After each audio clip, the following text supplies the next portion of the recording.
La question qu'on me pose cette semaine, suite à un article que j'ai mis sur mon blog sur le flow et le management sémiocratique, c'est pouvez-vous nous expliquer simplement, facilement, rapidement le concept du flow et comment utiliser ce concept pour effectivement rencontrer le flow. Alors le flow, en synthèse, c'est un concept qui a été développé par un chercheur hongrois de l'université de Chicago qui s'appelle Csikszentmihalyi et qui est parti à la suite de ses études du principe que si un individu rencontre un défi et que pour réaliser ce défi, il dispose des compétences intrinsèques nécessaires, eh bien, il va vivre du flow. C'est-à-dire, en clair, en synthèse, si vous êtes face à un défi et que c'est un défi que vous aimez remplir, eh bien, vous allez réussir et vous allez connaître du flow. Ça fait partie de ces moments où on oublie le temps, on oublie de manger, on oublie d'appeler les copains, on oublie de décrocher. Pourquoi? Parce qu'on est dans une espèce de passion, c'est ce qu'il a appelé le flow.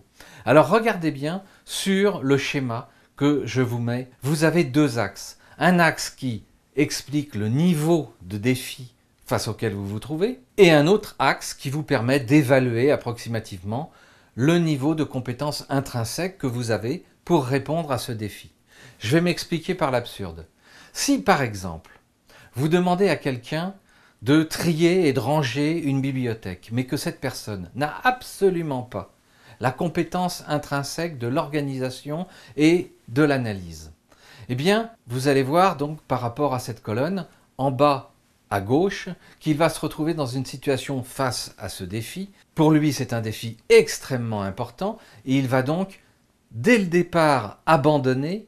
Et si c'est un ordre, eh bien, il va monter en inquiétude et puis en anxiété négative, bien évidemment.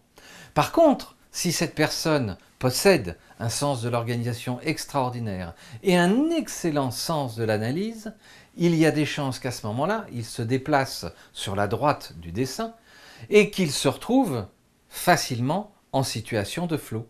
Donc, pour exploiter cette méthode, il faut d'abord se connaître soi-même, voir quelles sont nos compétences non techniques. Vous l'avez dans une de mes vidéos précédentes sur comment réussir sa vie et vivre de sa passion.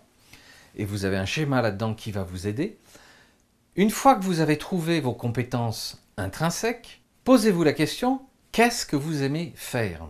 Et si, lorsque vous êtes face à des tâches qui vous passionnent, vous oubliez le temps, vous avez du plaisir, il se peut que vous soyez en flow. Et si vous êtes en flow, il se peut que cela corresponde à vos compétences intrinsèques.